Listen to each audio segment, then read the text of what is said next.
selamat datang di Poppy Pang, Poppy Pangaribuan Horas.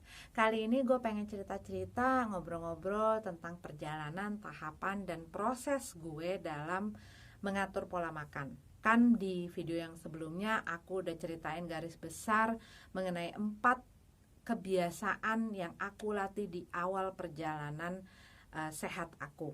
Nih ada link ya, di bawah juga bakal aku kasih juga. Nah, kali ini aku mau ngebahas mengenai masalah pola makan, jadwal makan, dan lebih mendalam gitu ya. Jadi kita akan recap dari awal sampai akhir. Apa aja sih yang gue lakuin?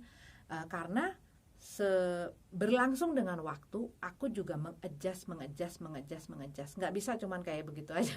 Itu harus dikembangkan supaya hasilnya pun maksimal, optimal gitu.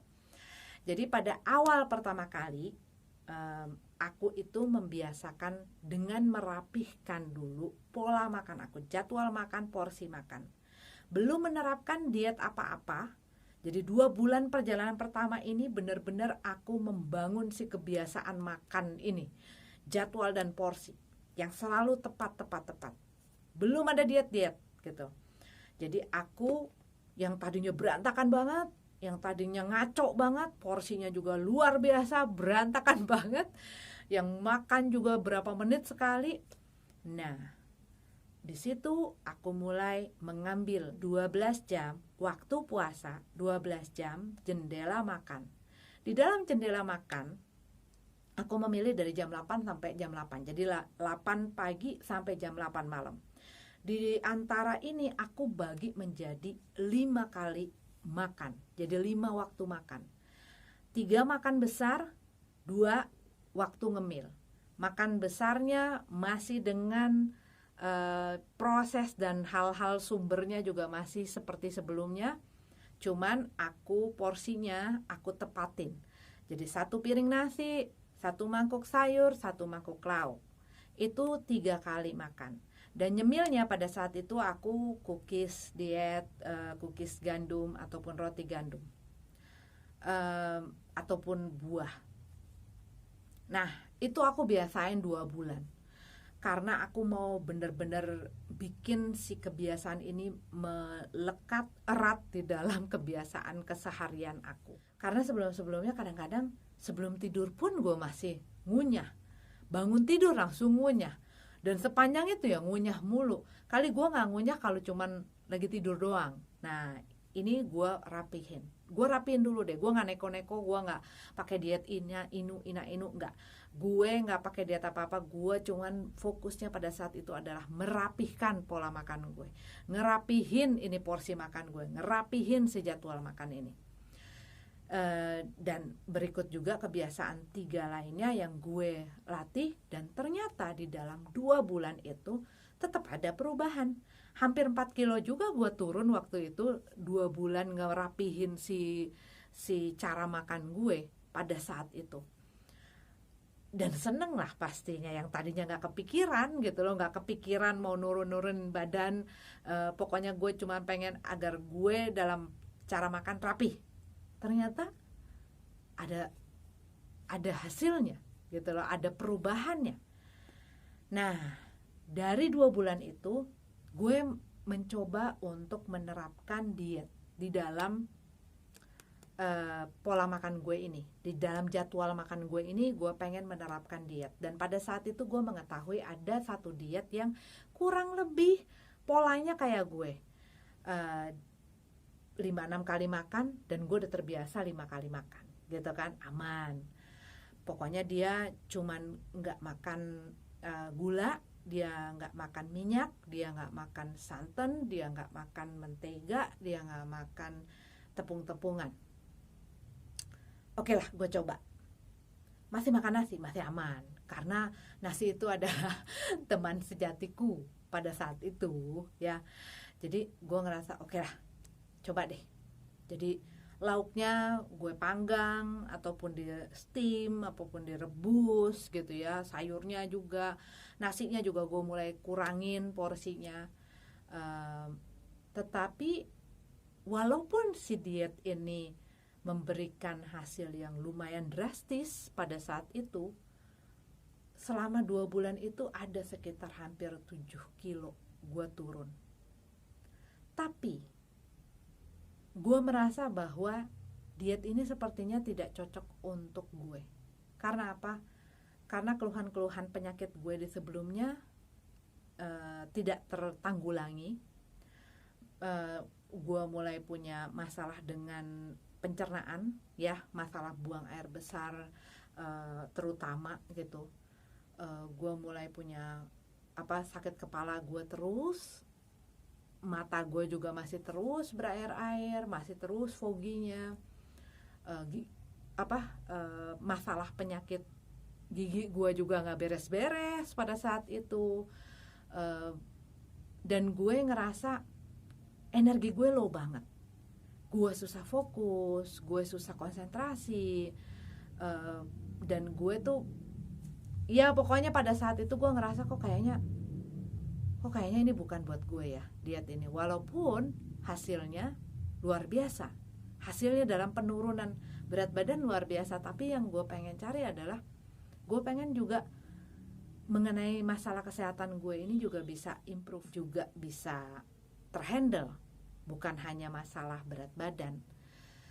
Nah waktu itu segala sesuatunya melonjak. Gue sempat krem, gue hampir kena stroke, semuanya naik. Masalah gula darah, karena gue kan punya masalah dengan insulin dan lain sebagainya, kolesterol, asam urat, dan lain sebagainya itu pada muncul. Dan dokter gue mengencourage gue untuk cari dong diet yang memang sesuai dengan keluhan-keluhan kamu ini. Yang perlu kamu perhatiin itu adalah si keluhan kamu ini, dan cari diet yang memang sesuai dan bisa membantu si keluhan ini. Oke. Setelah hari itu, karena gue udah trauma banget gitu ya. Kalau lo tahu rasanya itu udah panik sekali. Itu gue langsung oke lah. Karena gue juga udah mempelajari mengenai diet keto, diet low carb, low sugar. Dan itu yang gue pelajari sesuai dengan apa yang gue butuhin, sesuai dengan keluhan-keluhan yang ada di gue. Gue kayaknya harus ke situ, gue harus ngelakuin itu. Dan makanya gue convert dari yang diet sebelumnya, gue convert menjadi si low carb, low sugar. Masih dengan jendela 12 jam. Dan gue udah mulai terbiasa kan itu ya, 4 bulan itu udah lumayan biasa banget gitu loh. Udah nggak ada lagi tuh yang namanya aduh jam segini lapar, aduh jam segitu lapar gitu, nggak ada. Udah mulai nggak ada. Nah, mulai gue masukkan si diet low carb, low sugar ini dengan high fat dan moderate protein. Gue coba tetap dengan puasa 12 jam yang tadi gue cerita. Nah, waktu makan gue sekarang gue cuman bagi menjadi 3, yaitu pagi, siang, malam. Jadi jam 8 tetap ya, jam 8 pagi makan, jam 1 makan siang, terus udah gitu jam 8 malam makanan masuk terakhir ke mulut gue. Makannya apapun itu selain tepung, refined carbs, karbohidrat ya, pokoknya low. Jadi gue carbsnya ya dari sayur, dari makanan yang lain, tapi nggak nasi, nggak kentang, singkong, ubi dan lain sebagainya. Gue pokoknya untuk menyimpelkannya, gue cuma makan lauk aja. Minyaknya gue ganti jadi minyak kelapa. Garam gue ganti jadi sea salt, Himalayan salt. Karena kebetulan 4 bulan pertama itu gue melatih diri gue untuk menghindari gula, gue mulai ganti pakai sweetener, dan itu pun gue mulai kurang-kurangin sampai akhirnya gue bisa minum kopi, minum teh tanpa gula, tanpa sweetener. Jadi masalah manis-manis itu udah tidak menjadi kendala buat gue udah terbiasa. Gue pakai butter, jadi gue nggak pakai margarin lagi. Kalau mau tumis-tumis gue pakai olive oil ya. Jadi cuman itu aja. Jadi gue masih tumis, gue masih goreng, gue panggang juga masih pakai minyak gitu ya. Ya hal-hal seperti itu. Dan gue udah gak pakai porsi-porsian. Yang gue makan adalah yang pada saat itu cukup membuat gue kenyang. Kalau misalnya memang kayaknya masih lapar ya gue makan aja lagi gitu pokoknya. Tapi gue 3 kali makan gitu dalam 12 jam itu. Kalau gue mau kemil gitu ya, awal-awal kan masih pengen ngemil, pengen apa gitu ya, gue ngemilnya itu kalau nggak almond, walnuts, dan sunflower seeds. Nah ini yang paling gue doyan karena apa? Murah, meriah, dan menyenangkan rasanya. Sampai sekarang pun masih menjadi cemilan favorit gue dan tetap jadi cemilan gue. Jadi gue masih makan daging, ayam, ikan, tahu, tempe, sayurnya kalau makan banyak sekali, bisa kayak sebaskom gitu gue makan. Beneran, salad ya, kalau lagi bosan masak gulai daun singkong atau kari daun singkong gitu kan. Boleh makan santan, bikin hal-hal makanan Sumatera lah pokoknya. Jadi kalau misalnya pun lagi makan nasi padang gitu ya, keluarga gue, ya gue makan aja lauk-lauknya, nasinya gue singkir. Kalau misalnya lagi makan di luar ataupun pesan makanan dari luar, kalau lagi pengen jajan, ya gue cuman makan lauknya aja, nasinya gue singkirin, dan hal-hal yang bertepungnya pun gue singkirin gitu. Mie segala macam udah gak gue sentuh. Tapi kan ada shirataki, ada nasi shirataki, ada mie shirataki, ada bihun shirataki. Kalau lagi pengen banget, gue pakai itu. Pengen misalnya mie ayam, gue pakai itu. Tapi lama-lama gue lebih enjoy makan lauk gitu loh. Buat gue lebih enjoy makan lauk. Nah kembali lagi masalah si yang 12 jam. Setelah gue mengganti jadi low carb low sugar, selama 2 minggu gue ngerasa kayaknya gue kuat deh. Gue kuat kok. Udah mulai kebiasa perutnya, guanya pun secara mentally mungkin ya udah mulai terbiasa. Gue coba majuin jendela puasa gue menjadi jam 10 baru gue mulai makan. Jam 10 mulai makan, jam 1 gue makan siang, tetap jam 8 terakhir kali makanan masuk ke mulut gue. Ngemil pun gitu, kalau lagi pengen aja gue makan tuh si kacang-kacangan itu ya. Nah gue coba terusin, ternyata kok kayaknya gak apa-apa ya, gue biasa aja nih. Belagu banget, kayaknya biasa aja, gak apa-apa kok, gak ada perubahan yang terlalu menantang gitu loh. Nah begitu habis 2 minggu gue ngerasa kok kayaknya oke nih, coba deh gue mundurin. Jadi dari yang jam 8 terakhir gue makan, gue majuin makan gue sehingga makanan terakhir masuk di malam hari atau di sore hari itu adalah jam 6. Jadi gue makan jam 10, makan pertama gue, makan siang gue jam 1, dan makan terakhir gue itu adalah jam 6. Nah itu cukup lama. 16/8 itu cukup lama. Ada sekitar 2 bulan, mungkin 2 bulan lebih lah. Karena itu cukup berat ya, udah mulai cukup berat. Mulai berasa tantangannya.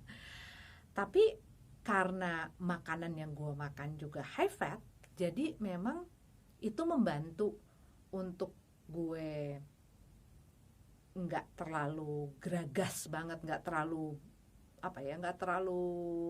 buas banget gitu loh rasa laparnya.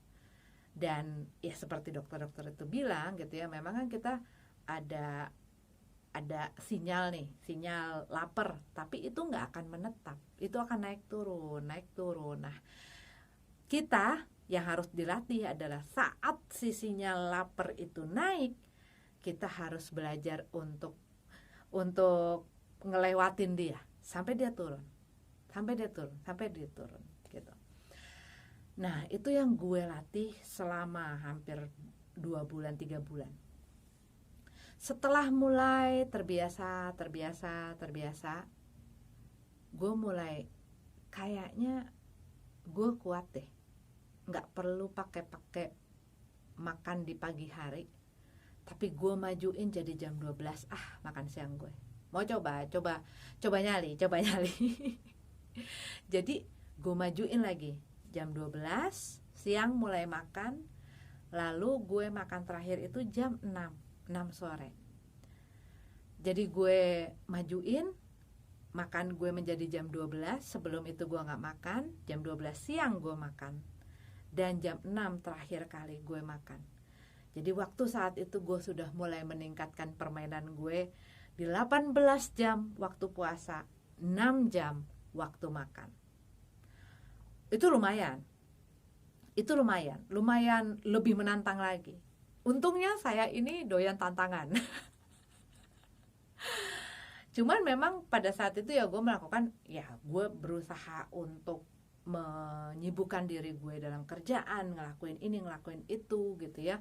Jadi gak fokus dengan makanan. Karena kalau kita cuma duduk, scroll gadget apa segala macam, itu bisa menambah menambah keinginan untuk masalah lapar, masalah ngidam segala macam. Nah di situ gue menyibukkan diri, dan ternyata dari hari ke hari yang tadinya berat mulai enggak, itu lumayan juga lama. Ada kali sebulan lebih gue mencoba 18 jam puasa, 6 jam makan.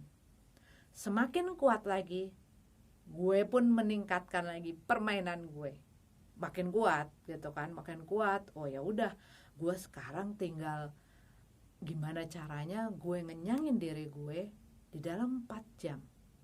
Jadi gue makan sekitar jam 2. Ya jadi gue mundurin balik si waktu makan gue itu.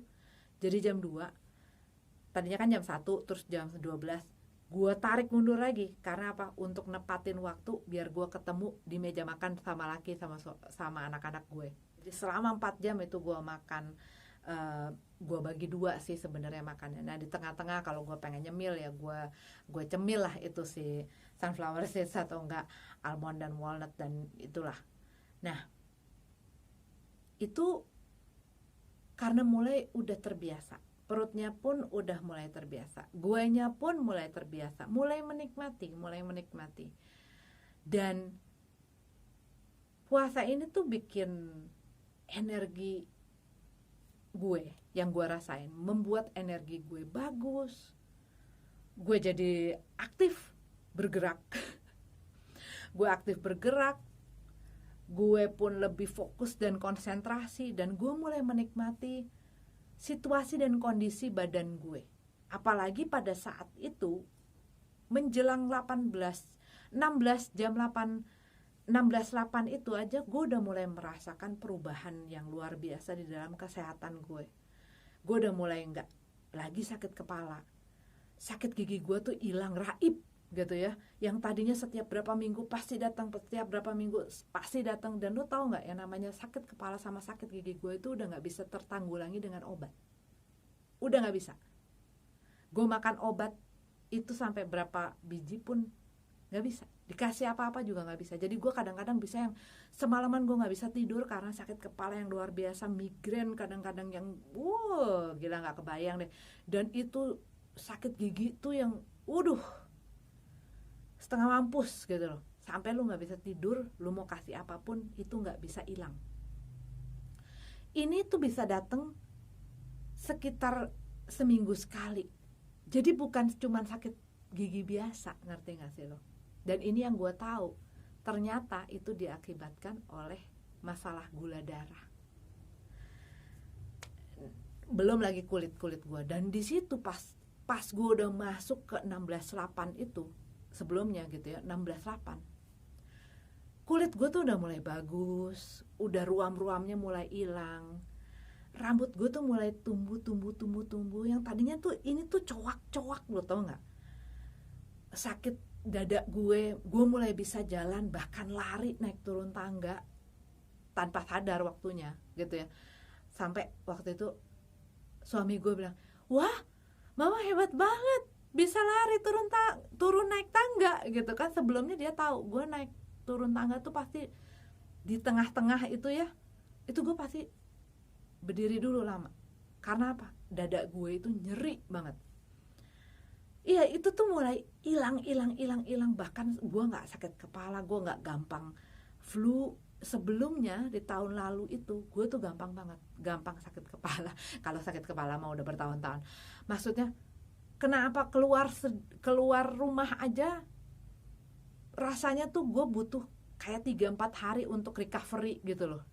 Kayaknya tuh ya udah berantakan banget kali ya onderdil dalam gue.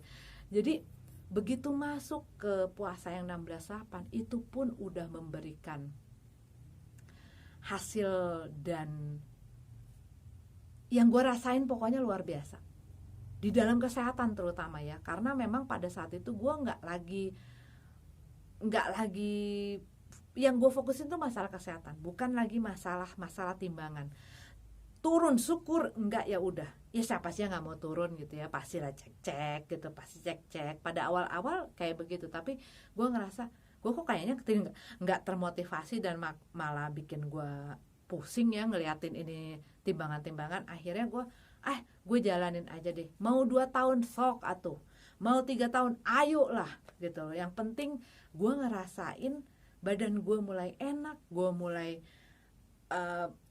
aktivitas gue pun mulai enak, energi gue bagus, perasaan gue enak, pikiran gue terang gitu. Dan gue ngerasa diet ini yang paling fleksibel buat gue nggak bisa ngebayangin kalau udah pun gue mencapai semua goal gue, terutama di dalam bidang kesehatan gue bisa terus dengan cara begini. Gue udah mulai biasa banget kok tanpa nasi, tanpa mie gitu. Ada kok hal-hal lain yang bisa gue makan. Kalaupun misalnya emang pengen banget ya makan juga nggak apa-apa, asal kembali lagi. Nah ini nanti kita cerita di berikutnya. Kenapa sih orang itu kadang-kadang bisa lost? Nanti gue ceritain bagaimana caranya. Nah tadi kembali lagi ya, kita balik lagi. Sorry gue orangnya anaknya begitu soalnya. Kalau lagi ini ke distract ngobrolin itu bisa panjang terus balik lagi. Oke, yang penting balik lagi. Dari 20 jam waktu puasa, 4 waktu makan. Itu ada sebulan lebih juga. Gue nikmatin banget. Karena apa ya? Ya nggak begitu berasa perbedaannya, kan cuma dinaikin diturunin 2 jam gitu ya. Dan udah gitu memang gue makan yang cukup, tidak kurang, tidak cuma sedikit-dikit, tapi benar-benar gue puas. Makan puas udah 4 jam waktu makan. Setelah itu gue naikin lagi, gue coba untuk omet. Kan tadi 2 kali makan tuh, waktu 24 itu kan 2 kali makan. Akhirnya gue coba untuk omet, jadi 1 makan besar. Dan kalaupun misalnya gue mau masukin seperti kacang-kacangan tersebut, gue makan pada saat itu. Gue kasih waktu antara 1-2 jam itu untuk diri gue makan. Jadi itulah yang gue jalanin dengan intermittent fasting. Omet itu lama sekali. Begitu gue mulai melihat timbangan gue udah di kepala 6, baru gue coba, gue jajal yang namanya alternate daily fasting. Jadi sehari makan, besoknya enggak, besoknya lagi makan, besoknya lagi enggak gitu loh. Nah nanti kalau misalnya udah seminggu kayak gitu, gue balik omet. Nanti kalau lagi kangen nih water fasting nih, coba lagi. Bahkan kadang-kadang gue multiple daily fasting. Jadi selama beberapa hari itu water fasting. Dan itu juga pelan-pelan dinaikin. Begitu udah misalnya cukup nih, mundur lagi. Jadi kalau misalnya pun sehari-hari di saat gua nggak puasa, gua tetap paling banyak 4 jam waktu makan ataupun gua omet gitu. Dan karena sudah terbiasa badannya membakar lemak di badan, ya itulah yang dijadikan makan siang, makan pagi, dan makanan-makanan lainnya adalah si lemak-lemak yang ada di badan gue, yang udah tertumpuk di badan gue. Dan masih banyak juga sekarang, terutama masalah kulit ya. Itu cukup berdampak sekali sih masalah puasa terhadap si kulit yang tertinggal setelah turun sebanyak 60 lebih kilo. Bukannya nggak ada loh yang namanya access skin atau loose skin, itu bukannya nggak ada. Ada lah yang namanya badan dibuat melar sampai 121 kilo terus di shoot gitu kan sampai 65, 9, 60 kilo. Pastinya ada kendor. Tapi buat gue sebenarnya dari awal pun gue nggak masalah, yang penting gue sehat, yang penting gue nggak membebani diri gue dengan beban yang tidak seharusnya dia bawa. Dan sekarang tinggal diterusin. Sekarang masih tetap low carb, low sugar. Gue nggak makan gula. Kalau nggak penting-penting banget, gue nggak pakai itu yang namanya erythritol ataupun monk fruit ataupun stevia. Kalau memang lagi pengen banget, itu pun seingat gue udah berapa bulan yang lalu. Jadi udah nggak ada tuh yang namanya ngidam-ngidam manis tuh, udah nggak ada sama sekali di gue. Udah nggak ngerasain ngelihat orang makan nasi dan karbohidrat pun di depan gue udah nggak ada pengennya gitu loh. Jadi itu dia perjalanan gue, dan ini adalah cara gue mengatur pola makan, dan ini adalah cara diet gue. Kalian tentukan sendiri tentunya dengan apa yang kalian mampu, apa yang kalian kuat. Yang pasti satu pesan aku, berdasarkan pengalaman dan apa yang aku pelajarin, coba dengarkan badan kamu dan coba cari apa yang memang badan kamu butuhin, apa yang memang diperlukan, apa yang memang terbaik. Bukan hanya memang fokusnya ke masalah timbangan saja, tetapi lebih kepada apa yang membuat kamu lebih sehat. Itu sih intinya, dan itu yang paling penting kalau buat aku sekarang ini. Dulu mungkin aku mikir nggak kayak begitu, tapi sekarang apalagi udah mulai ngerasain perbaikan dalam masalah kesehatan. Iya, yang lebih penting itu memang kesehatannya. Masalah berat badan dan lain sebagainya itu akan nyusul kok. Begitu kamu sudah mulai semakin sehat, pola kamu pun semakin sehat, itu akan berjalan seiring gitu loh. Cuman kalau kamunya terlalu fokus di dalam hal masalah timbangan, yang pastinya akan cepat capek, yang pastinya akan cepat stres. Jadi itu dia cerita-cerita aku mengenai masalah pola makan. Nanti kita cerita-cerita lagi di video selanjutnya masalah-masalah yang lain ya. Dah.